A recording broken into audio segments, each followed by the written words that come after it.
Sekali lagi, jemaat Tuhan dimanapun engkau berada, dari tempat ini saya mau sampaikan shalom, ya, damai sejahtera bagi kita semua. Kata-kata itu penting, saudara, ya, karena di tengah pergumulan dunia ini, itu judul yang paling tepat, ya, di tengah pergumulan di dunia ini. Artinya saya dan saudara sedang ada di dalam desakan. Orang bergumul, saudara, ketika apa? Ketika ada dua desakan, ya, ketika ada desakan dari pihak, gitu. Jadi orang bergumul. Kalau orang tidak punya desakan dari pihak yang berbeda, maka dia tetap bisa lurus, teguh, dan kemudian tidak terpecah, gitu ya. Dia fokus, tapi dia bergumul. Kenapa? Ya, seperti pemazmur dalam Mazmur 73 katakan apa? Aku melihat orang-orang fasik tidak mengalami kesusahan manusia, ya kan? Sementara sia-sialah aku yang menjaga hatiku dan menjaga tanganku dibasuh, ya, tanda tak bersalah. Dia bergumul, seperti Paulus bilang, aku ini manusia celaka, aku didesak dari dua pihak. Saudara ya, di dalam kemah yang sementara ini, di dalam tubuh yang fana ini, yang membawa kita ke dalam pencobaan, ya, yang membawa kita dalam keadaan dicobai, saudara ya, itu memang kita ada di tengah-tengah situasi, ya, suasana pergumulan. Kita bergumul setiap hari, ya. Belum lagi, ya, bahwa ketika engkau memilih jalan hidup, jalan orang-orang benar, yaitu jalan lurus, maka engkau dan saya akan masuk ke dalam yang namanya penderitaan, ya, masuk yang dalam yang namanya kesengsaraan, masuk ke dalam yang namanya penganiayaan, ya. Di sana ada penyesatan, ya, saudara. Untuk itulah kita penting mengenal kebenaran, ya. Itulah kenapa pentingnya mencari kerajaan Allah dan kebenarannya. Nah, ini penting sekali, ya. Karena kalau kita tidak ketemu kerajaan Allah, maka kerajaan angkasa itu atau kerajaan kegelapan itu masih tetap mengendalikan dan membelenggu hidup kita. Hanya ketika saya dan saudara menemukan kerajaan Allah itu, maka saya dan saudara dapat memiliki kebebasan untuk memilih, ya, kebebasan untuk memilih jalan lurus, jalan orang benar. Dan jalan lurus, jalan orang benar itu dapat membawa kita ke dalam tempat kudus, ya, dapat membawa kita ke dalam hadiratnya Tuhan, dapat membawa kita mendekat kepada Dia, dapat membawa kita untuk mengenali, ya, untuk dapat merasakan suasana kehadiran Allah itu, ya. Tetapi tidak ada jalan pintas, no shortcut, gitu. Kata teman saya yang online, tidak ada jalan tikus, nggak ada shortcut. Hanya ada satu caranya, yaitu apa? Carilah kebenaran. Ya, maka saudara dan saya, Matius 6:33 katakan, carilah kerajaan Allah dan kebenarannya. Orang tidak bisa mengerti kebenaran kalau tidak dalam kerajaan Allah. Tertutup mata hatinya. Mata hatinya terselubung. Makanya saudara bisa lihat, ya, ada orang yang hafal sekali ayat, tapi kok sulit sekali bebas dari belenggu-belenggu filsafat dunia. Apakah itu hedonisme? Apakah itu flexing? Apakah itu mengenai tahta? Apakah itu mengenai hal-hal yang sifatnya, ya, warnanya, gayanya duniawi, gitu. Sulit. Karena apa, saudara? Terselubung. Mata hatinya tertutup. Dia tidak ada di dalam kerajaan.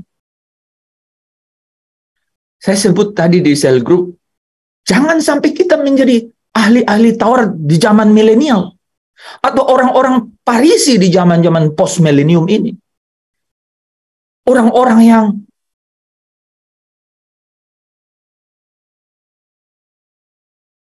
mengetahui kebenaran, tetapi mata hatinya, saudara, tidak terbuka, dicelikkan Sehingga kebenaran itu tidak memiliki kekayaan gitu di dalam hati. Kebenaran itu tidak memerintah di dalam hati. Sehingga pergumulannya tidak menemui jalan tuntas, tidak menemui jalan kemerdekaannya gitu. Tidak menemui ketenangan dalam pikiran dan kelegaan di dalam hatinya, tidak ketemu gitu. Tidak ketemu tempat kudus Allah sejak dari dunia ini. This is very important, saudara. Ya, bagaimana kita menemukan air kehidupan itu seperti Yohanes 4, ya, wanita di sumur itu. Kalau tidak menemukan itu, wow, ya, googling terus, gitu ya, searching terus, ya. Apa sesungguhnya Tuhan maksudmu untuk kehidupanku gitu ya. Selalu bertanya gitu ya. Sehingga mencari hal-hal yang mungkin magis gitu ya. Hal-hal yang supernatural, bukan supranatural lagi. Supernatural. Hal-hal yang kalau bisa begitu ya. Saya ini mengalami sesuatu yang kemudian hilang daya ingat saya mengenai sesuatu yang mencengkram hidup saya begitu ya. Tidak mungkin, saudara. Kita harus mengerti kebenaran bahwa Allah sedang ya memimpin, menuntun, kata yang paling tepat adalah mengembalakan. Ya, melalui apa? Allah di dalam Kristus Yesus Tuhan. Maka saya dan saudara harus Matius 6:33. Carilah kerajaan Allah dan kebenaran. Saudara tidak disuruh cari yang lain. Di seluruh Alkitab, saudara dan saya hanya disuruh cari dua hal. Carilah kerajaan Allah dan kebenarannya. Di dalam kerajaan itu, kau bisa mengerti kebenaran. Karena di dalam kerajaan itulah Roh Allah yang kudus itu dicurahkan begitu limpah sehingga engkau tidak perlu nggak perlu pengajaran dari orang lain. Karena apa? Yang kudus itu mengurapi engkau dengan apa? Pengurapannya. Wah, saudara, bahkan yang kudus itu kalau mengurapi engkau dengan pengurapan itu, engkau dapat berdiri melawan anti-kris, roh-roh yang tidak pernah mau mengakui ya bahwa Yesuslah satu-satunya Tuhan, penolong dan yang kudus yang benar itu di bumi ini dan di surga nanti. Haleluya. Nah, malam hari ini bagian kebenaran saya ingin bawa kepada kita semua, saudara. Ini akhir cerita sehingga besok kita bisa memaknai Jumat Agung ya. Dalam terjemahan bahasa Indonesia lebih mendarat itu, saudara ya, lebih punya esensi yang dalam ya. Jumat yang agung ya, saudara, kita akan lebih mengambil bagian ya di dalam momentum itu ya. Hendaklah senantiasa kau bawa kematian Kristus di dalam dirimu. Supaya apa, saudara? Supaya kebangkitannya itu benar-benar menjadi bagian di dalam kehidupanmu. Malam hari ini, saudara, saya akan bercerita mengenai lanjutan kita ya, hari Selasa kemarin, yaitu kita tahu bahwa sang anak domba itu berdiri di Bukit Sion. Bersama dengan siapa, saudara? Ada yang masih ingat? Bersama dengan siapa anak domba ini berdiri, saudara, di Bukit Sion? 24 tua-tua. Ada yang lain?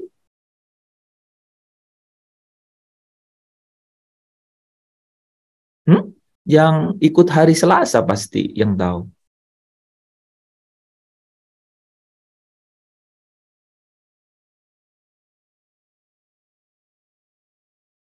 Kalau tidak ada yang tahu, kita ulang bahan hari Selasa.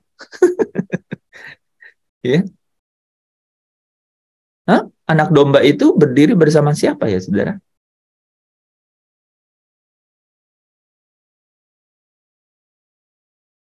Loh, kalau saya lihat sudah ada yang dengar ulang nih, yang di YouTube. Ada yang tahu?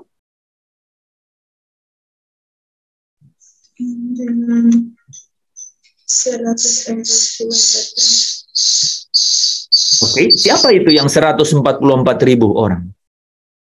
Orang-orang yang dimateraikan. Siapa itu orang-orang yang dimateraikan?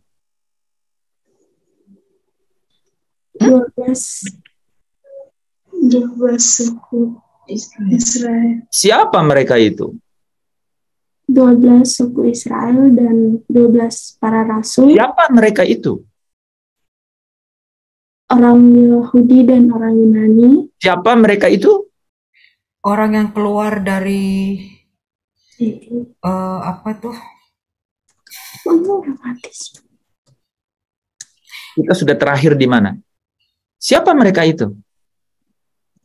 Orang-orang yang di dahinya ditulis nama. Oke, siapa mereka itu?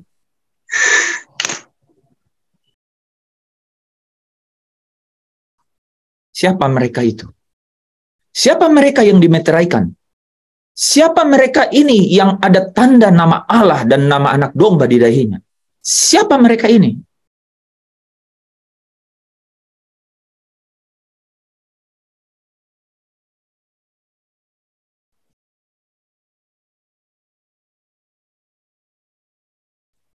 Mereka yang tidak mencemarkan pakaian mereka. Orang-orang yang tidak mencemarkan pakaian mereka. Siapa mereka ini? Kita semua. Kita semua. Siapa kita semua ini? Manusia-manusia yang percaya pada Manusia, Tuhan. bukan hewan. Ya, siapa kita ini manusia? Percaya. Pelajaran kita hari Selasa itu udah sampai di situ loh. Siapa kita ini?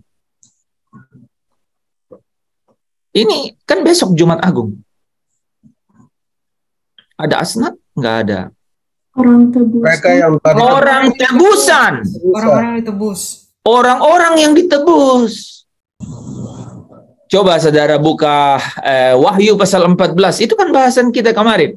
Ayat 1 sampai 5. Judulnya apa? Coba judul perikop dari Wahyu pasal 14 apa? Domba dan Penggenapan kemuliaan orang-orang percaya.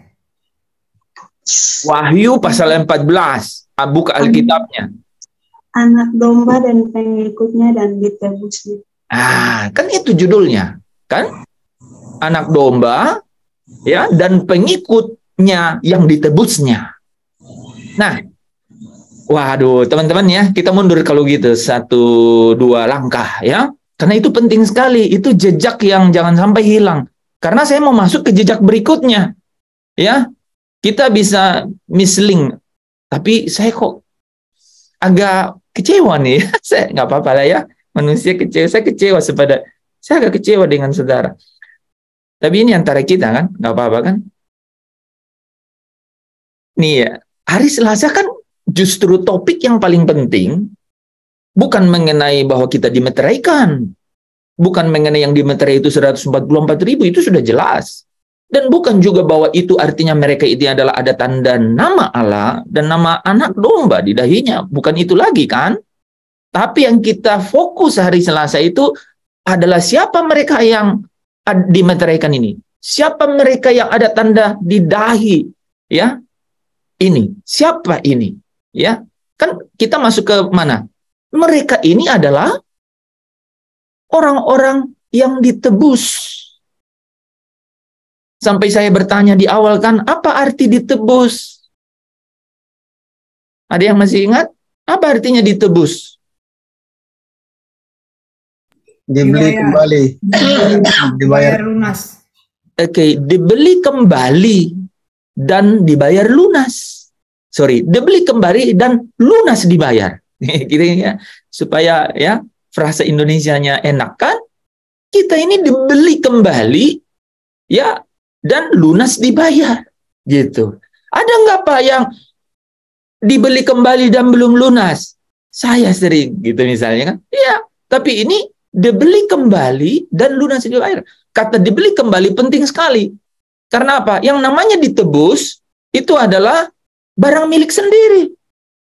Pernah saudara nebus sesuatu, itu berarti itu barang milik saudara. Ya, nggak mungkin pergi ke shopping mall gitu ya, terus bilang saya mau menebus, kan nggak? Loh, sejak kapan ini punya saudara?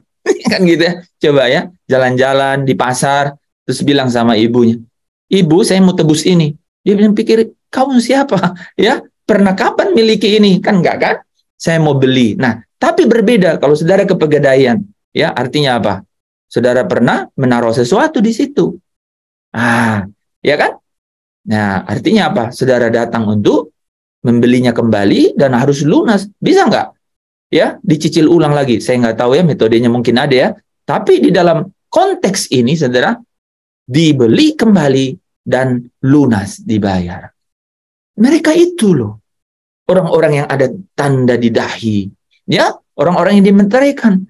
Artinya apa? Mereka itu hanya bisa demikian kalau mereka itu adalah orang-orang yang ditebusnya. Nah, Bapak Ibu Saudara yang dikasihi Tuhan, setelah dua saksi itu diangkat, setelah rapture, setelah pengangkatan, setelah Tuhan turun dari surga, dan mereka itu menyongsong dia di awan-awan, maka mereka kemana? Mereka ke perjamuan kawin. Di sanalah anak domba itu dikatakan berdiri, bukan duduk lagi. Kadang-kadang kan kita tahu ya, dikatakan duduk di sebelah kanan Allah. Dikatakan anak domba itu berdiri di Bukit Sion bersama dengan 144.000 orang yang dimenteraikan, yaitu mereka yang ditebusnya. Ya, makanya di situ saudara, hari Selasa kita belajar paling akhir mengenai, ingat, 4 karakteristik umat tebusan. Ya kan? Ada yang masih ingat apa aja? Pertama, Mereka tidak mencemarkan dirinya. tidak mencemarkan dirinya. Artinya mencemarkan itu kata aslinya apa? Gagal untuk setia. Jadi tidak gagal untuk setia. Makanya kepada jemaat di Sardis, Yesus berkata, barang siapa menang, artinya apa? Sampai di garis akhir, ya, akan kukenakan pakaian putih yang demikian. Nah, pakaian putih yang demikian itu maksudnya apa? Di ayat sebelumnya dikatakan, ada beberapa orang di Sardis yang tidak mencemarkan pakaiannya. Bagaimana saudara supaya bisa pakai pakaian putih? Coba jawab. Menurut Alkitab, hanya ada satu caranya. Mencuci jubahnya atau pakaiannya dengan darah anak domba. Ya kan? Ya, menjadi putih bersih, dicuci dengan darah anak domba. There is no other way. Tidak ada cara yang lain. Hanya melalui darah Kristus. Ya, dosa itu perlu korban. Dan korban satu-satunya untuk selama-lamanya, yaitu Kristus yang akan kita peringati besok, ya, yaitu dia memutuskan untuk apa? Masuk ke pembantaian seperti anak domba, ya, anak domba, ya, yang memberikan dirinya, saudara ya, harus jadi korban.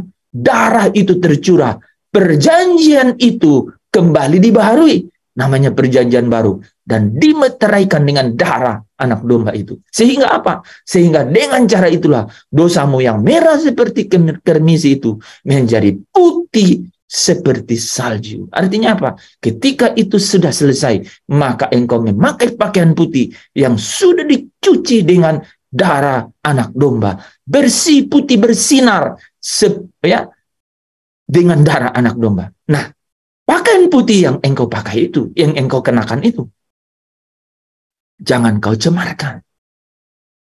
Orang-orang yang ditebus, ciri pertamanya adalah tidak mencemarkan pakaian putihnya.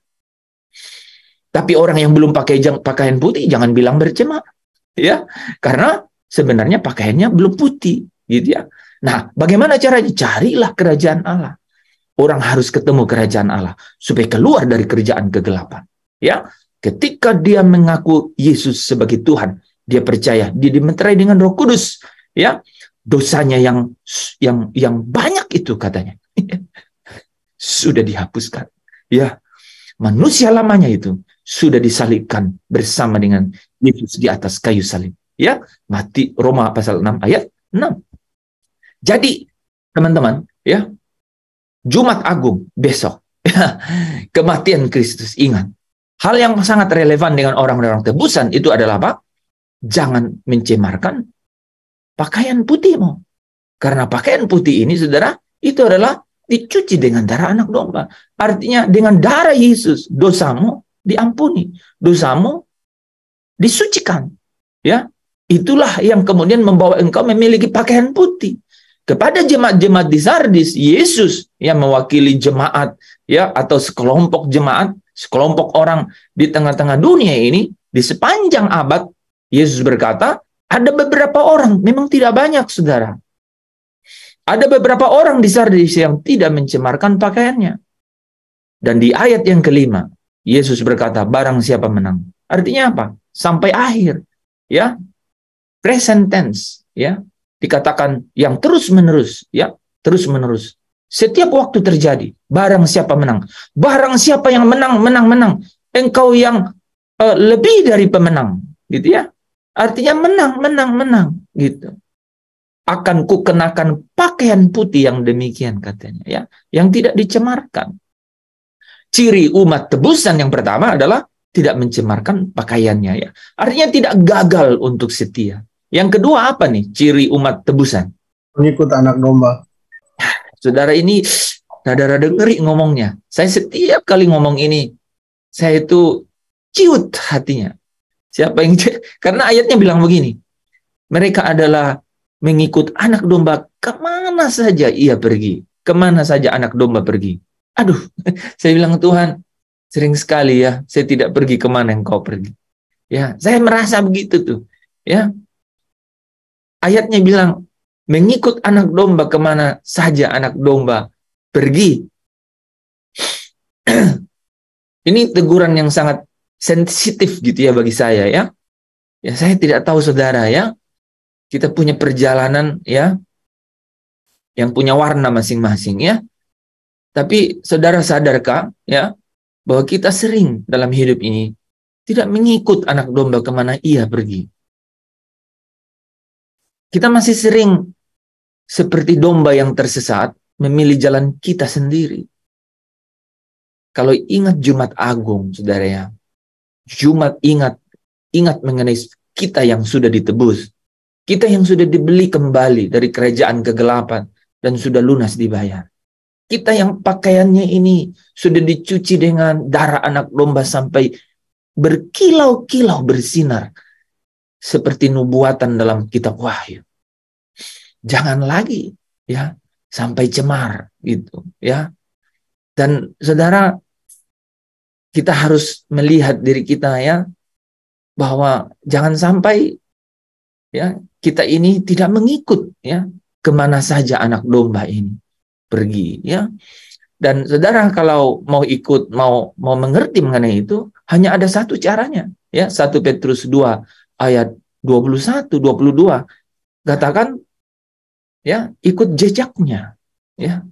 Ikut jejaknya, ya. Jejak Kristus, ya. Jejak Kristus. Dan itu artinya ikut pimpinannya, ikut tuntunannya. Sebagai gembala yang agung, kata Petrus. Dialah gembala yang agung itu. Kita ikut tuntunan dan pimpinannya. Nah, Bapak Ibu Saudara yang dikasihi Tuhan, ya, kemana saja anak domba itu pergi, ke situ kita harus ikut. Ya, apa yang menjadi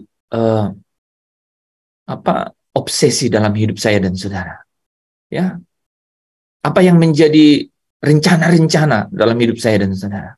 Pastikan satu hal, bahwa itu adalah jejak Kristus. Ya, pastikan satu hal, bahwa saudara dan saya ada di bawah pimpinan Sang Gembala Agung itu yang sedang menuntun mengembalakan kita.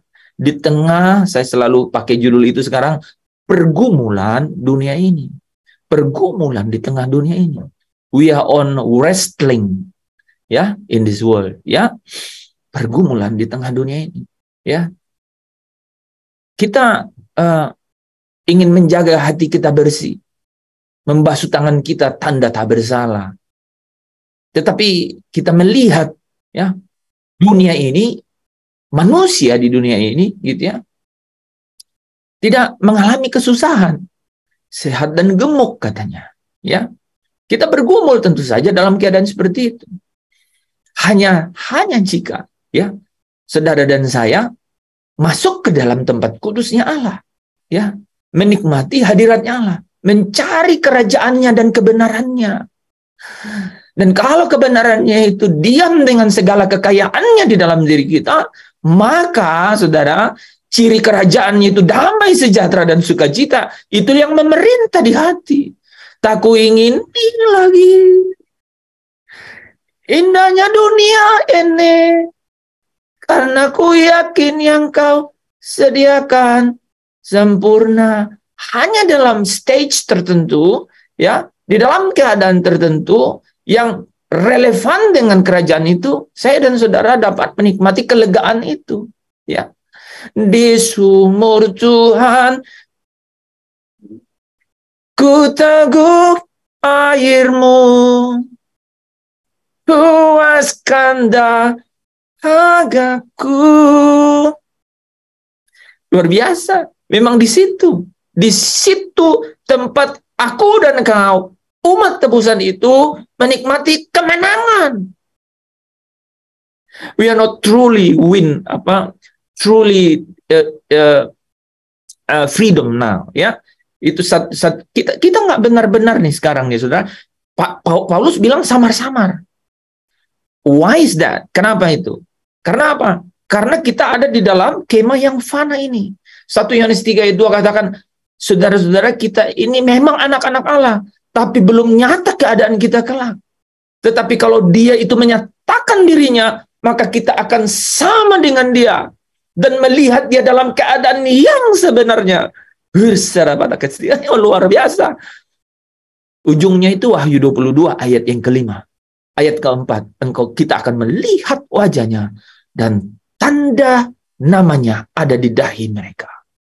Ayat 5 katakan, dan mereka akan menjadi raja, memerintah selama-lamanya bersama dengan Dia. Tidak ada, kalau saudara baca Mazmur 73, Mazmur itu katakan, dan menuntun aku, menasihati aku, menuntun aku, dan mengangkat aku ke tempat kemuliaan. Nah itu, jadi dengan kebenaran yang dinyatakan Allah di dalam Kristus Yesus, Tuhan yang datang ke dunia ini, saudara, maka engkau dan saya semakin dapat melihat dengan mata hati terang. Makanya Paulus bilang, aku berdoa supaya mata hatimu terang dan dapat mengerti betapa kayanya kemuliaan yang disediakan bagi orang-orang kudusnya. Mengangkat aku ke tempat kemuliaan. Artinya saudara semakin menikmati penyingkapan dari kemuliaan kebenaran itu.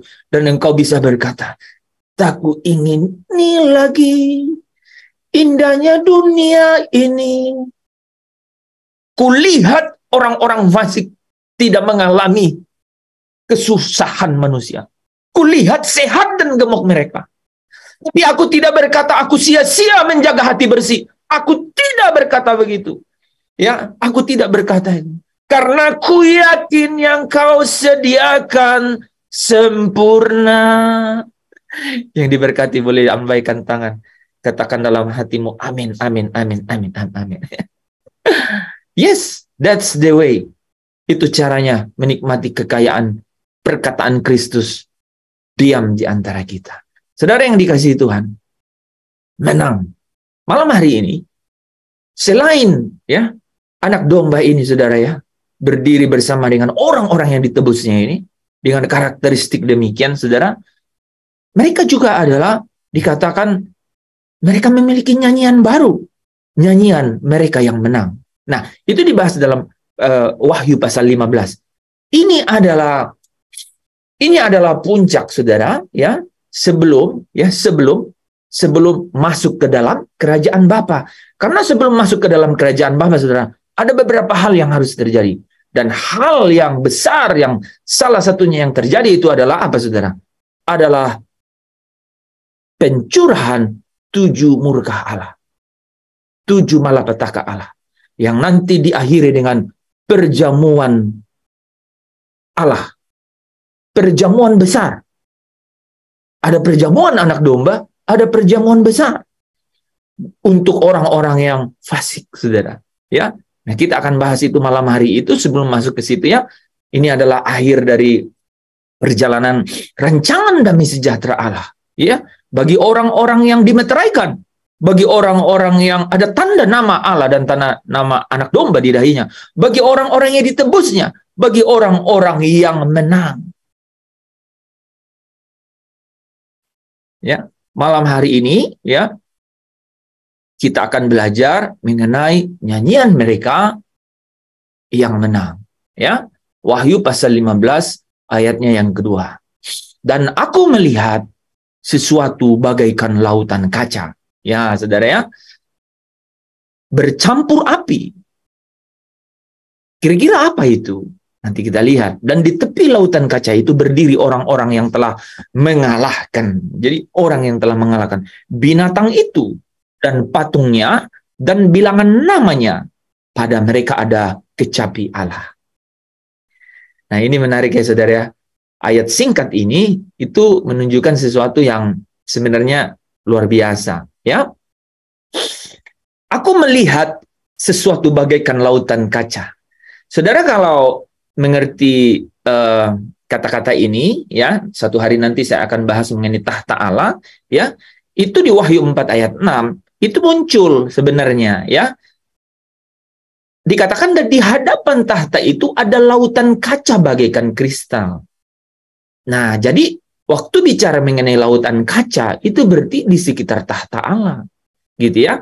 Di tengah-tengah tahta itu dan di sekelilingnya ada 4 makhluk penuh dengan mata dan di sebelah muka dan mata di sebelah muka dan di sebelah belakang. Kita fokus bahwa lautan kaca itu ada di tahta. Jadi waktu Yohanes melihat lautan kaca, berarti itu ada di tahta Allah. Orang-orang yang memiliki nyanyian baru ini, ya. Hal ini melambangkan kemurnian dan transparansi sehingga semua orang bisa ini saudara, mengamati kebenaran dan integritas Allah. Ya, dilambangkan lautan kaca. Artinya tidak ada yang, dia adalah sang kebenaran. Dia adalah tidak ada dusta dalam dirinya. Tidak ada trickiness dalam dirinya, gitu ya. Ya. Dia murni, ya. Oke. Ya. Orang-orang kudus ini berdiri di tepi lautan kaca itu dan di mana mereka bisa melihat pelaksanaan hikmat Allah itu. Hati-hati. Ya. Mereka adalah para pemenang. Nah, saudara, dikatakan mereka mengalahkan binatang. Nah, sebelum kita lanjut di situ nih, saudara ya, orang-orang yang telah ya berdiri orang-orang yang telah mengalahkan binatang. Nah, saudara kalau melihat binatang, kata binatang saja dalam kitab Wahyu, itu kaitannya dengan binatang yang keluar dari dalam laut. Jadi di dalam kitab Wahyu kata binatang itu selalu ada 2, binatang yang keluar dari dalam laut dan binatang yang keluar dari dalam bumi. Yang dari dalam laut itu itulah antikristus. Yang dari dalam bumi itu adalah nabi palsu. Nah, tetapi kalau dikatakan hanya kata binatang itu representasi dari antikristus, ya. Apa antikristus itu? Itu adalah the spirit atau roh, ya, yang tidak mengakui Kristus itu, Yesus itu adalah satu-satunya Tuhan, ya, dan menggiring segala sistem secara masif untuk membawa orang disesatkan. Karena tidak mudah kan orang untuk dipalingkan, kecuali caranya penyesatan. Makanya dia punya tangan kanan, namanya nabi palsu. Ya, jadi antikris itu lebih tinggi posisinya daripada nabi palsu. Dia memakai nabi palsu, ya. Dalam bagian kitab Wahyu yang lain itu diilustrasikan, tapi nanti kita bahas itu. Di sini singkat saya jelaskan bahwa dia mengalahkan antikris. Antikris binatang, yaitu yang menyeret orang, menyesatkan orang, mengelabui orang, ya, untuk apa? Untuk menyangkal Yesus. Dikatakan mereka berdiri dan mereka itu menang, artinya mengalahkan, ya, nabi palsu itu, ya. Antikris itu. Dan patungnya, ini saudara-saudari, ini ya saya lupa. Jadi dikatakan mengalahkan binatang itu dan patungnya. Inilah ilustrasi. Jadi patungnya ini itu adalah nabi palsu, ya. Jadi kalau tidak disebutkan binatang yang keluar dari dalam laut atau dari dalam bumi, maka dia disebutnya binatang dan patungnya. Gitu saudara ya. Nah, patungnya ini adalah nabi palsu, ya. Dan bilangan namanya. Nah, saudara, dan bilangan namanya. Ini artinya satu sistem, ya, dan nanti ini terasosiasi dengan Babel besar, pelacur besar, dikatakan, ya. Hal-hal ini terkait dengan kelaliman yang ada di dunia ini, kedurjanaan yang ada di dunia ini. Bukan hanya itu, tetapi apa? Orang di dalamnya adalah orang-orang fasik, Saudara ingat definisi orang-orang fasik? Orang yang menyalahgunakan kasih karunia Allah dan orang yang menolak bahwa Yesus Kristus itulah Tuhan. Ya, oke. Jadi mereka ini adalah orang-orang yang dikatakan mereka adalah para pemenang yang menolak menyembah antikris itu dan menolak mengenakan bilangan namanya. Artinya bilangan namanya satu sistem, ya, filsafatnya, segala sesuatu yang dapat menguasai pikiran. Makanya dibilang tanda binatang di dahi dan di tangan. Artinya apa? Artinya menguasai pikiran dan juga dalam tindakannya nyata dalam perbuatan itu sesuai dengan penyesatannya itu, ya. Oke. Jadi menolak mengenakan filsafatnya, menolak mengenakan segala sesuatu ide-idenya, bahkan tidak melakukannya, ya. Artinya menolak menjadi apa? Milik antikris itu dan mengikuti keinginannya. Ini saudara ya, kata milik dan mengikuti keinginan. Tanda di dahi dan tanda di tangan. Oke, nanti kita bahas itu. Tapi di sini saudara lihat, mereka adalah orang-orang menang, ya. Degradasinya lumayan, ya. Mengalahkan binatang pertama, antikris, kemudian mengalahkan patungnya yang kedua, nabi palsu, yang kemudian mengalahkan sistemnya, filsafatnya, ide-idenya, cara hidupnya. Jadi saudara kalau mendengar, janganlah serupa dengan dunia ini. Di dalam kitab Wahyu lebih jelas. Jangan ikuti jangan ikuti persona yang tidak akui Yesus sebagai Tuhan. Jangan ikuti semua penyesatan, hal-hal yang dipalsukan, ya. Apapun di dunia ini yang menyesatkan, yang secara halus seperti malaikat terang datang kepadamu, ya, untuk menyesatkan engkau dari jalan Tuhan. Bahkan semua sistem, filsafat, ide-ide, ya, pemikiran-pemikiran, ya, yang ada, ya, yang ada bersama-sama dengan dia, jangan seirama, jangan serupa dengan itu, ya, jangan serupa dengan itu, ya, oke. Nah, saudara kalau perhatiin lanjutannya, ya, dikatakan kemudian lautan kaca itu bercampur api. Nah, ini ya. Lautan kaca bercampur api. Nah, ini ingat kemarin kandil, ya. Makanya saya ngomong kemarin api ini, ya. Kandil. Kandil itu apa kemarin? Seperti cahaya, ya. Yang menerangi, kan? Pelita, ya kan? Ya, itulah kebenaran atau firman yang menjadi terang, ya. Kemudian lautan api itu bercampur api. Kita diingatkan tiang api yang memimpin orang Israel di padang gurun. Dan secara kiasan melambangkan terang dan sukacita bagi semua orang kudus yang berdiri di tepi lautan kaca itu. Jadi, sesuatu bagikan lautan kaca bercampur api. Ada tahta Allah, di tahta Allah itu, ya, yang melambangkan kemurnian, ya. Tidak ada hal yang disembunyikan di situ, ya, kekudusan di situ, ya, karena di situ ada terang, ya, dan itu membawa sukacita bagi semua orang kudus karena mereka mengamati bagaimana Allah itu, ya, hebat di dalam pelaksanaan hikmatnya, ya, mereka kagum melihat Allah, ya, itu kebanggaan juga itu saudara, ya. Begitu dahsyatnya keagungan, ya, Allah itu, ya. Oke, nah kita lanjut, ya. Dikatakan bahwa orang-orang kudus yang telah menyelesaikan tugas di bumi, ya, orang-orang kudus yang telah menyelesaikan tugas di bumi, mereka telah menang, ya, dalam peperangan melawan binatang itu antikristus. Artinya mereka setia sampai akhir, tidak tersesat atau terjerat oleh bujuk rayu antikristus, ya. Nah, saudara kalau ingat Wahyu 13 ayat 7, ya, ini mengenai binatang itu, ya, hal ini sungguh luar biasa karena binatang itu sebenarnya dikatakan telah diberikan kuasa untuk berperang melawan orang-orang kudus dan untuk mengalahkan mereka.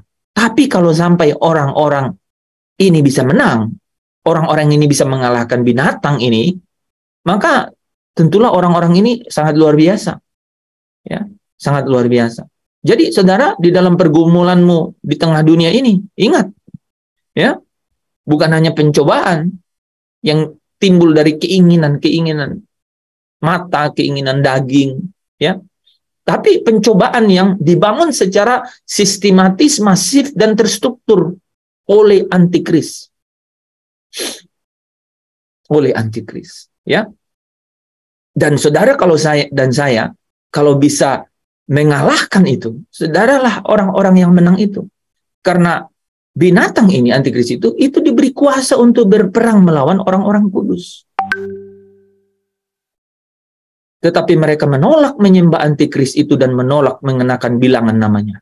Mereka menolak mengenakan filsafatnya, sistem-sistemnya. Ya, banyak sekali orang kudus yang kehilangan nyawa dalam mempertahankan imannya itu. Ya, peperangan rohani maksudnya. Tetapi mereka menang secara rohani, ya, saudara ya. Mereka telah setia sampai akhir dan menerima mahkota kemuliaan, ya. Nah, pada mereka dikatakan di bagian akhir ada kecapi Allah, ya. Pada mereka ada kecapi Allah, ya. Ke-24 tua-tua ini ke-24 tua-tua ini yang ada di sekeliling tahta Allah itu memiliki kecapi untuk memuji Allah. Saudara ingat ada di mana ini? Kita pernah baca? Ya, pada saat Wahyu 14 kemarin kan, ya, bahwa apa? Terdengar suara nyanyian dari dalam surga, ya. Nah, itu adalah judul Wahyu pasal 14 kemarin apa? Nyanyian tua-tua. Ya. Tua-tua ini ada di sekeliling tahta Allah, ya.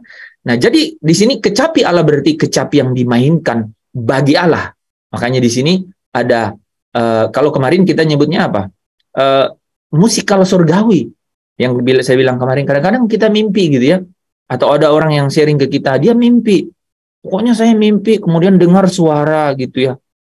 Enak banget gitu ya. Iya, itu musikal surga. Itu di Wahyu pasal 14 itu sudah disebut. Tua-tua itu di tahta Allah, itu sedang, ya, dikatakan pada mereka ada kecapi Allah. Ya. Bukan berarti saudara harus beli kecapi besok dan kemudian mahir bermain kecapi, ya. Tetapi itu artinya, ya, itu artinya saudara harus memiliki nyanyian, ya, nyanyian di dalam batin, ya, nyanyian dalam batin akan apa? Akan luar biasa keagungan Allah itu, ya. Orang-orang kudus, saudara jadi ingat ini kan? Paulus berkata begini, kalau aku menyanyi dengan rohku, ya, ya, maka aku tidak sedang menyanyi dengan apa? Dengan akal budiku. Dengan akal budiku, gitu, ya. Kalau aku sedang memuji dengan rohku, aku tidak sedang memuji dengan akal budiku. Jadi memang ada nih saudara, ya, pujian, ya, pujian yang lahir itu dari roh, ya, pujian yang lahir dari roh, ucapan syukur atau menyembah yang lahir dari roh, ya. Ini di sini nih kita sudah bisa lihat ini, ya, kita udah bisa muncul di sini. Itu nyanyian-nyanyian bagi Allah. Orang-orang kudus menerima kecapi surgawi. Jadi kecapi surgawi sehingga mereka bisa memuji dengan nyanyian kemenangan, ya. Allah sendiri yang memampukan orang-orang kudus menang atas si jahat, ya. Kemenangan itu balasannya adalah nyanyian kemenangan, ya. Kemenangan itu diikuti dengan nyanyian kemenangan. Hal ini sangat penting, ya, teman-teman, karena di ayat berikutnya itu dikatakan dan mereka menyanyikan nyanyian Musa. Kan ini luar biasa, ya. Penglihatan Yohanes terakhir mengenai orang-orang yang dimeterai itu, orang-orang yang dimeterai kan dipisahkan, ya. Dipisahkan, ya. Dan orang-orang ini adalah yang ada tanda di dahi. Orang-orang ini katanya orang-orang tebusan. Yang tidak mencemarkan pakaiannya dan yang mengikut kemana saja anak domba itu pergi. Dan mereka ini adalah orang-orang yang menang. Dan di dalam diri mereka dikatakan ada nyanyian baru. Ada nyanyian baru. Ingat kan kemarin? mereka di dalam mereka ada nyanyian baru yang tidak diketahui oleh orang lain. Dan nyanyian itu dijelaskan di sini. Dan mereka menyanyikan nyanyian Musa, hamba Allah, dan nyanyian anak domba. Ada persamaan apa antara Musa dan anak domba? Nyanyian Musa dan nyanyian anak domba satu nyanyian yang sama. Tidak bisa didapati perbedaan, ya. Anak domba bekerja melalui hambanya Musa, ya. Musa adalah hamba kerajaan Allah dan Kristus itu adalah anak dalam kerajaan Allah. Ya, jadi mereka sebenarnya memiliki. Nah, kalau saudara perhatikan di sini sebenarnya ada sesuatu yang lebih menarik. Nyanyian Musa ini merepresentasikan sebelum Kristus, ya. Dan anak domba ini muncul kan ketika Kristus datang untuk Untuk karya penebusan dosa, ya. Ada nyanyian zaman anugerah, ada nyanyian sebelum Kristus datang, sebelum zaman anugerah, ya. Nah, nyanyian ini merujuk pada Mazmur dan nubuat Yeremia, ya. Kalau kita lihat kata-katanya, saudara, besar dan ajaib segala pekerjaanmu ya Tuhan Allah yang Maha Kuasa. Ada dalam Mazmur 139 ayat 14. Adil dan benar segala jalanmu, ya Raja segala bangsa. Ya, ada dalam Mazmur 145 ayat 17, Yeremia 10 ayat 7. Ya, siapa yang tidak takut ya Tuhan dan yang tidak memuliakan namamu. Yeremia 10 ayat 7, Mazmur 86 ayat 9. Teman-teman baca sendiri, ya. Sebab engkau saja yang kudus, ya. Sebab engkau saja yang kudus. Karena semua bangsa akan datang dan sujud menyembah engkau, sebab telah nyata kebenaran dan segala penghakimanmu. Dalam Mazmur 86 ayat 10, Yeremia 16-19, Mazmur 98 ayat 2. Jadi mereka ini adalah mereka yang luput dari murka Allah. Mereka yang dipisahkan, yang dimeteraikan, kan? Luput dari penghukuman Allah. Mereka adalah orang-orang yang menang. Ya. Oke, nah teman-teman, malam hari ini saya ingin merecall, ya, bahasan kita, ya, secara singkat di bagian akhir. Kesudahan orang-orang fasik, kesudahan orang-orang benar. Rancangan damai sejahtera Allah untuk orang-orang benar dan bukan rancangan kecelakaan yang menjadi takdir atau menjadi nasib dari orang-orang fasik. Saudara ingat pada saat tujuh sangkakala, ya, sebelum masuk ke tujuh sangkakala, maka meterai Allah dipasang. Ya, meterai Allah, Wahyu pasal 7 ayat 3 dipasang, kan? Ingat kan?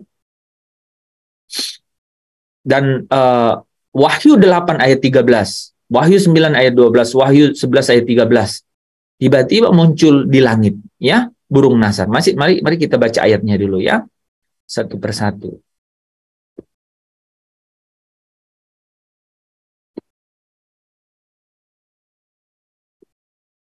Oke, ada yang bisa baca?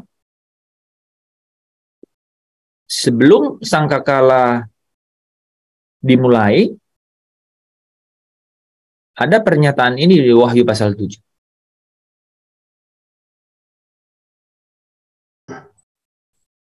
Wahyu pasal 7 ayat 3 katanya, janganlah merusakkan bumi atau laut atau pohon-pohon sebelum kami memeteraikan hamba-hamba Allah kami pada dahi mereka. Jadi ada pemisahan, ada meterai sebelum masuk ke tujuh sangkakala. Nah, sebelum masuk ke sangkakala yang ke-5, ke-6, dan ke-7. Jadi sebelum masuk sangkakala ada pemisahan, ya kan? Ada pemisahan, ada meterai, ya. Tapi sebelum masuk ke sangkakala ke-5 dan 1, 2, 3, 4 bicara mengenai apa?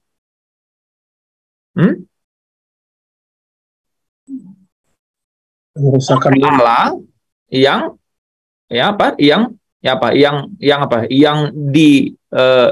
dicurahkan di sepertiga ke bumi, kan, ke bumi yang berimplikasi pada apa? Alam, ya, Pak, alam, kan, belum manusia, ya.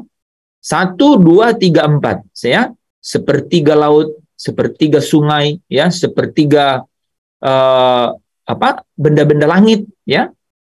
Oke. Nah, sebelum masuk ke sangkakala ke-5, ke-6 dan ke-7, muncul ini. Nih, ada sangkakala ketiga malaikat lain. 5, 6, 7. Ada kata celaka, celaka, celaka. Wah, ini ngeri kan? Gitu ya. Artinya ini sesuatu yang sudah sasarannya kepada manusia. Mereka yang diam di atas bumi. Diam, dwell in. Mereka yang nyaman, senang ya dengan semua sistem yang ada di bumi. Ini sama persis dipakai kata diam, Roh Kudus diam di dalam kita. Jadi kita itu kalau dikatakan Roh Kudus diam dalam kita, kita harus nyaman ketika Roh Kudus itu diam dalam kita. Karena nyaman, kita mengingininya lebih dan lebih lagi. Ini mirip. Dia diam di bumi, nyaman di bumi. Sehingga apa? Ya, Mazmur 73 bilang apa? Yang mereka ingini adalah menambah harta. Betul? Ya, menambah harta. Itu orang-orang fasik kan? Yang menambah harta. Keinginannya adalah kesenangannya menambah harta. Lihat nggak di situ ayatnya ya? Oke, itu mirip ya ininya ya. Nah, kepada mereka yang di bumi ada 3 celaka. Nah, saudara perhatikan celaka yang pertama itu ya sangkakala ke-5 kan. Setelah sangkakala ke-5 maka dikatakan celaka yang pertama lewat. Ingat, sangkakala ke-5 celaka pertama lewat. Kemudian apa? Sangkakala ke-6 selesai, celaka yang kedua lewat. Apa yang terjadi setelah sangkakala yang kedua? Sangkakala yang ke-6, yaitu celaka yang kedua lewat. Kedua saksi naik. Kedua saksi naik ya, yang mewakili jemaat umat ya Tuhan ya. Nah, di sini lihatlah celaka yang ketiga segera menyusul. Nah, tema sebenarnya malam hari yang kita mau bahas secara terperinci nanti ya, tetapi tapi di bagian akhir itu adalah celaka yang ketiga. Inilah cawan murka Allah itu kan. Inilah cawan murka Allah itu. Nah, kembali teman-teman kalau perhatikan ya. Jadi materi Allah itu muncul ya sebelum masuk ke 7 sangkakala. Tetapi sangkakala ke-5 diakhiri dengan apa? Dengan celaka yang pertama selesai. Sangkakala ke-6 diakhiri yang celaka yang kedua selesai. Dan setelah itu muncul ya Allah turun dari surga. Itu dibilang di 1 Tesalonika itu kan. 1 Tesalonika 4, 16-17 kan. Sangkakala berbunyi nafiri terakhir. Ya. Nah, nafiri terakhir. Itu apa? Tuhan turun dari surga. Dan yang mati dan yang hidup menyongsongnya dia di awan-awan. Saya persingkat ya. Setelah itu apa saudara yang terjadi? Maka orang-orang yang memakai pakaian putih itu masuk ke dalam perjamuan kawin. Orang-orang yang sudah dipertunangkan oleh Paulus, oleh kebenaran, oleh setiap pemberitaan Rasul itu, ya dengan Kristus, mereka masuk ke dalam perjamuan kawin, ditunangkan untuk masuk ke dalam perjamuan kawin. Ya, mereka adalah dikatakan perawan-perawan suci. Ingat ya kemarin ya, masuk dalam pesta perjamuan kawin anak domba. Ya, nah mereka ini, saudara ingat? Mereka berdiri ya bersama dengan bersama dengan anak domba. Mereka itu adalah orang tebusan yang sudah menang. Kita kemarin bicara mengenai orang-orang tebusan, malam hari ini bicara mereka adalah orang menang, ya. Bersama dengan anak domba, berdiri di Bukit Sion dikatakan. Berdiri di Bukit Sion. Hal itu menarik. Jadi setelah perjamuan itu ada pemandangan ini dan mereka ada nyanyian baru namanya nyanyian kemenangan orang-orang yang menang. Sadar ajaib karyamu, adil dan benarlah jalanmu, Raja segala bangsa yang maha kuasa, mulia namamu.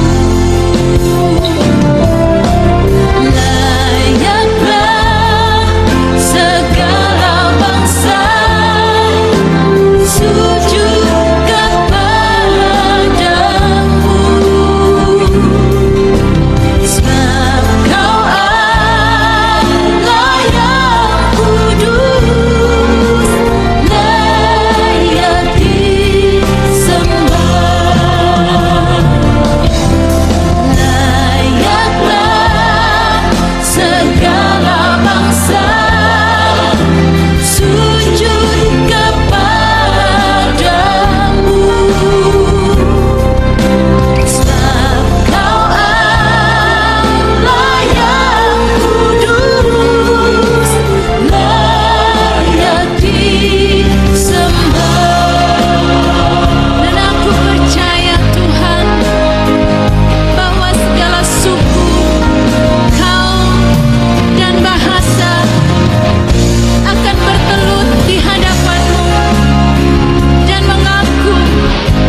Nah, saudara, sambil anak domba itu berdiri dengan orang yang ditebusnya, dengan nyanyian kemenangan, maka di bumi terjadi 7 malapetaka yang terakhir itu.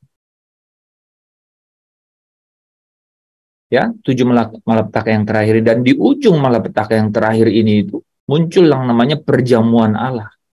Ya. Nah, kita lihat sebentar ya perjamuan Allah ini ya di Wahyu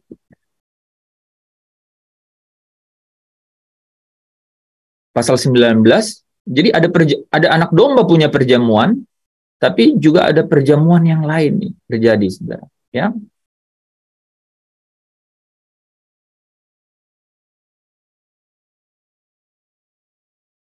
Nah, tapi sebelum masuk ke situ ya, saya ingin jelaskan ini ya. Jadi sementara anak domba nih ya, saudara ingat kemarin ya, setara anak domba dan pengikutnya yang ditebusnya ini ya berdiri di Bukit Sion ya, dan juga orang-orang yang menang tadi yang kita bahas gitu ya, orang-orang yang mengalahkan binatang itu, dan kemudian mereka ini memiliki kecapi Allah ya, dan mereka menyanyikan nyanyian Musa dan nyanyian anak domba gitu ya, besar dan ajaiblah segala pekerjaanmu. Maka di bumi apa yang terjadi? Yohanes melihat bahwa apa, saudara? Ada 7 malapetaka yang akan terjadi ya.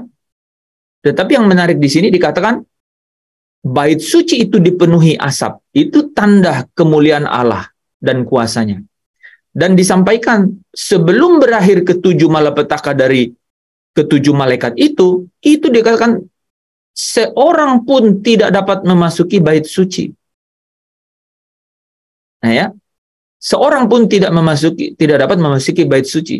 Jadi 7 malapetaka ini harus ditumpahkan. Tumpahlah ke-7 cawan murka Allah itu ke atas bumi. Ya. Nah, setelah 7 cawan ini tumpah di atas bumi, ya, maka celaka yang terakhir itu selesai. Ya, di Wahyu 16 ayat 17 dikatakan, ya, kedengaranlah suara nyaring dari tahta itu.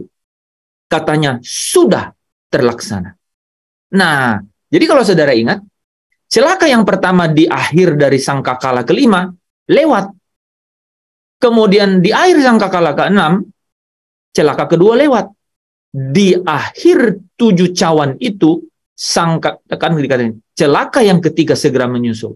Jadi setelah cawan itu ke-7, ya, cawan itu tumpah ke angkasa. Ini ada menariknya, ada kata ke angkasa, ya. Ingat saudara, penguasa kerajaan angkasa di Efesus 2 ayat 2, itu artinya kerajaan roh-roh jahat. Ditumpahkan, artinya apa? Cawan ini benar-benar urusannya ini dengan apa? Dengan roh-roh jahat dan pengikut-pengikutnya. Yaitu iblis, antikris, nabi palsu, pelacur besar, Babel besar, ya, dan seluruh kerajaan angkasa, kerajaan kegelapan, ya. Ditumpahkan, maka kedengaranlah suara yang nyaring dari tahta itu, sudah terlaksana. Maka celaka yang terakhir itu selesai. Nah, diikuti dengan apa?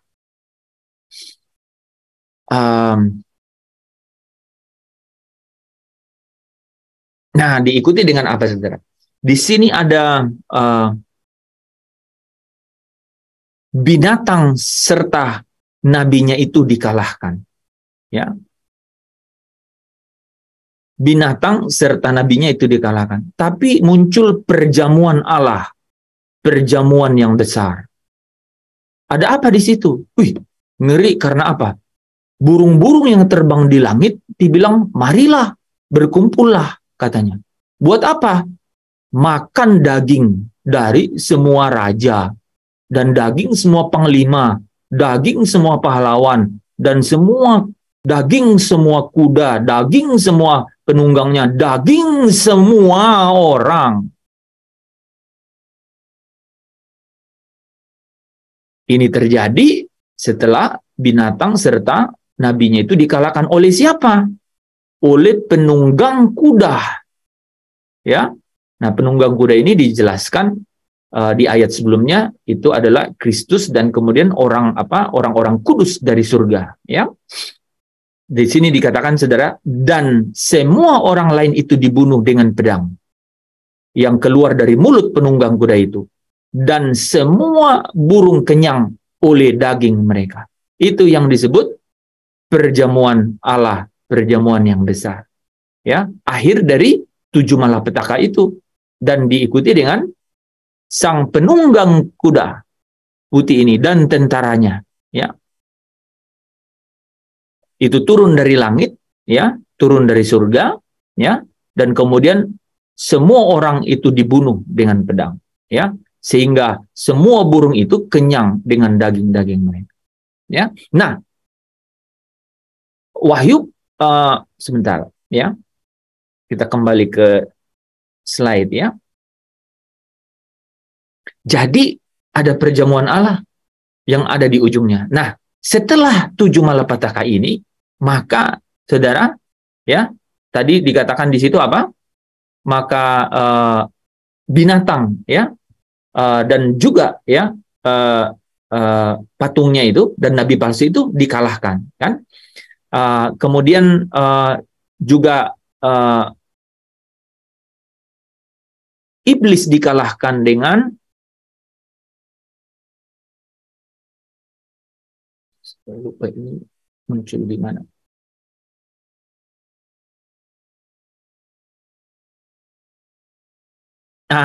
Ini ya. Nggak muncul di sini. Oke, kita tambahin ayatnya ya. Jadi dalam Wahyu 20 ya. Ayatnya yang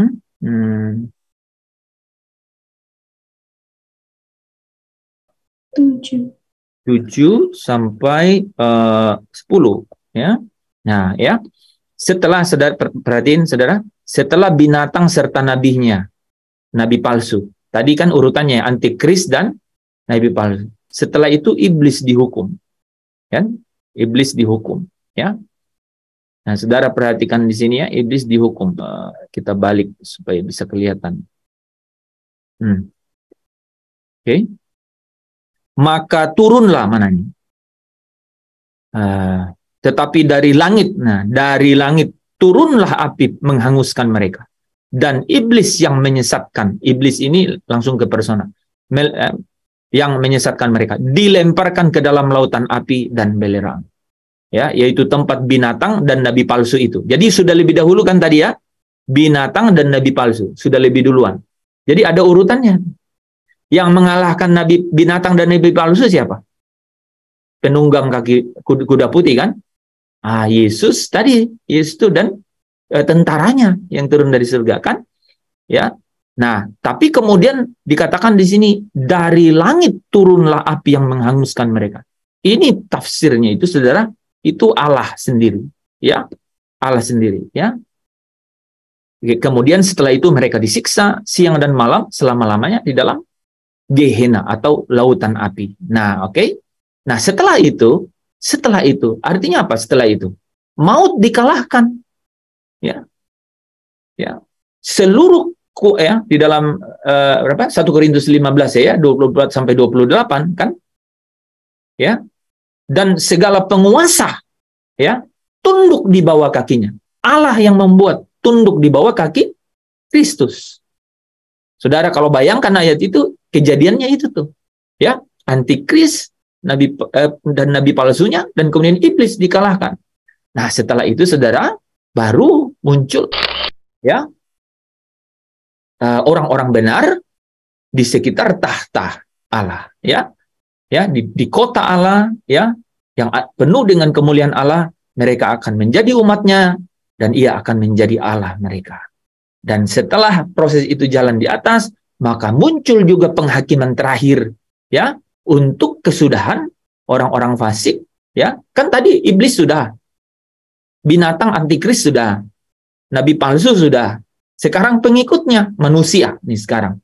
Ada penghakiman terakhir. Kalau saudara lihat Wahyu 20 ayat 11 dan 15, ya, maka itu bunyinya mengenai semua orang, ya, berdiri di depan tahta, ya, putih itu, ya, dan mereka yang tidak tertulis namanya dalam kitab kehidupan itu dilemparkan ke dalam lautan api, ya, Gehenna, ya. Nah, Bapak Ibu Saudara yang dikasihi Tuhan, tetapi orang-orang, ya, yang memiliki tanda di dahi yang dimeteraikan, orang-orang tebusan, orang-orang yang menang itu, mereka akan masuk ke dalam kota Allah, ya, ke dalam kota Allah, ya. Di dalam Wahyu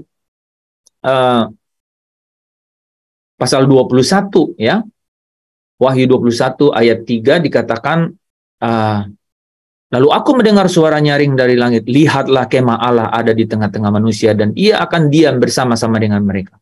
Mereka akan menjadi umatnya, dan ia akan menjadi Allah mereka. Lebih dipertegas lagi, saudara, di 21 ayat 7. Aku akan menjadi Allahnya, dan ia akan menjadi anakku. Israel anakku. Engkau adalah anak-anak Allah. Kalau engkau menerimanya, engkau diberi kuasa untuk menjadi anak Allah.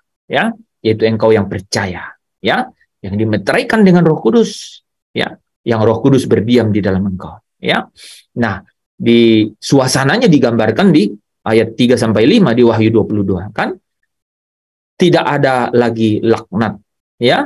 Tahta Allah, saudara perhatikan, dan tahta anak domba, ya, akan ada di dalamnya, dan hamba-hambanya. Tadi muncul kata hamba-hambanya di mana? Ingat? Nah, ya, jangan lakukan perusakan sebelum kami memeteraikan hamba-hamba Allah di dahinya.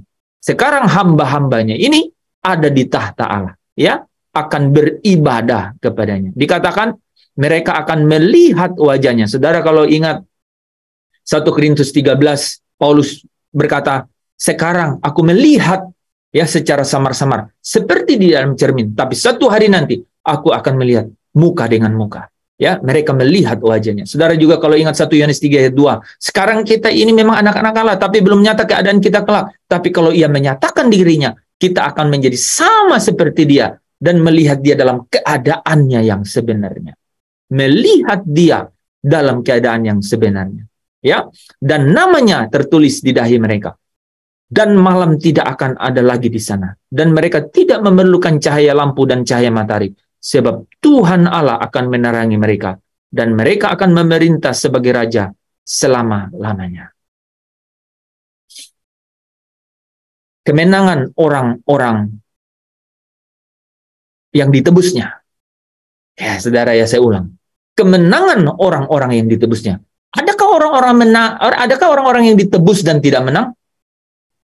Ada, yaitu yang mencemarkan pakaiannya. Ya, saudara, ya. Nah, yaitu yang kedapatan telanjang katanya, ya.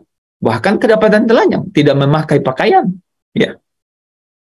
Nah, Bapak Ibu Saudara yang dikasihi Tuhan, sayang sekali karena sebenarnya bagian berikutnya ini nanti kita bahas sepintas-sepintas saja, karena itu adalah pencurahan 7 murka. Saya pikir saudara juga belum tentu tertarik untuk mendengarnya, karena isinya adalah kedahsyatan dari siksaan. Ya, kedahsyatan dari siksaan, ya. Mungkin nanti kita selip-selipkan saja di dalam materi-materi kuis, gitu ya. Jadi saya akan bagikan materinya, saudara baca. Kemudian setelah saudara baca, kita buat kuis. Nanti kita bahas di kuis, ya. Karena itu hanya bacaan, saudara, ya. Wah, di sana seperti saudara sudah membaca tulah-tulah di Mesir, ya. Ya, tidak jauh-jauh lah, tapi ini jauh lebih dahsyat, ya. Demikian firman Tuhan malam hari ini. Ingat, ya, betapa mulianya menjadi, betapa agungnya diangkat ke dalam kemuliaan. Saya ulangi, ya, betapa agungnya diangkat ke dalam kemuliaan, kata Mazmur 73, ya. Karena di sana engkau akan berkata, tidak ada lagi yang kuingini di bumi ini selain engkau. Tidak ada lagi yang kuingini di bumi ini selain engkau di surga. Sekalipun dagingku dan hatiku habis lenyap. Nah, saudara, ya, tetaplah Allah untuk selama-lamanya.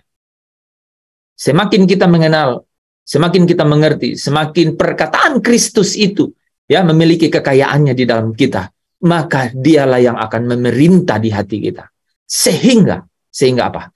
Damai sejahtera itu, saudara, akan kita nikmati. Sehingga kita benar-benar dapat menikmati kerajaan Allah itu ada di tengah-tengah dunia ini.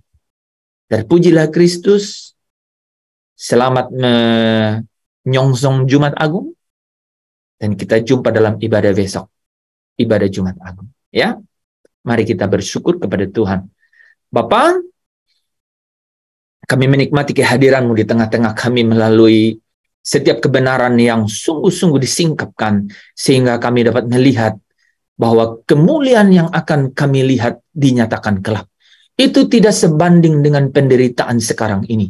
Tidak sebanding dengan pergumulan sekarang ini. Tidak sebanding dengan semua hal yang menggoda, yang mencobai, yang menjerat Tuhan. Yaitu manusia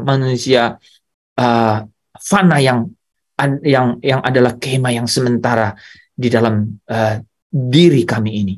Tapi kami tahu persis, Tuhan, kami diberi pengurapan untuk dapat mengerti kebenaran, dan kebenaran itu sungguh-sungguh memberikan kami kekuatan untuk lepas dari belenggu, sehingga kami dapat bergerak memilih untuk meraih kemenangan, Tuhan. Karena setiap firman kebenaran ini pasti akan membawa kami dari satu kemenangan kepada kemenangan yang lain. Dan itu adalah kemuliaan, dari satu kemuliaan kepada kemuliaan yang lebih besar. Kami rindu, sungguh-sungguh satu hari nanti, Tuhan, kami berjumpa dengan Engkau di dalam kemuliaan yang tiada taranya itu. Bapa, hari demi hari yang kami harus tempuh, kami tidak tahu hari esok, tapi kami tahu bahwa Engkau punya rancangan damai sejahtera di dalam hidup kami, yaitu untuk membawa kami untuk sampai di rumah Bapa, untuk sampai di rumah-Mu, untuk sampai berjumpa dengan Engkau dan berjumpa dengan Yesus Kristus yang adalah Tuhan. Yesus Kristus adalah Raja dan merintah selama-lamanya. Terima kasih Bapa, Allah Roh Kudus, bawa kami tenggelam lebih dalam lagi di dalam kebenaran firman hari demi hari, supaya kami sungguh perspektif ilahi ini, yaitu perspektif kekekalan ini, memikirkan akhir satu kehidupan yang tiada taranya, Tuhan, di dalam kemuliaan sampai selama-lamanya, supaya di dunia ini kami sungguh-sungguh dapat setia bertahan sampai akhir di dalam Kristus Yesus Tuhan Allah yang menjadi manusia. Kami bersukacita, bersyukur malam hari ini. Haleluya, haleluya. Saudara yang diberkati Tuhan, yang bersukacita bersama dengan saya, katakan amin. Amin. Amin. Amin. Amin. Terima kasih Pak.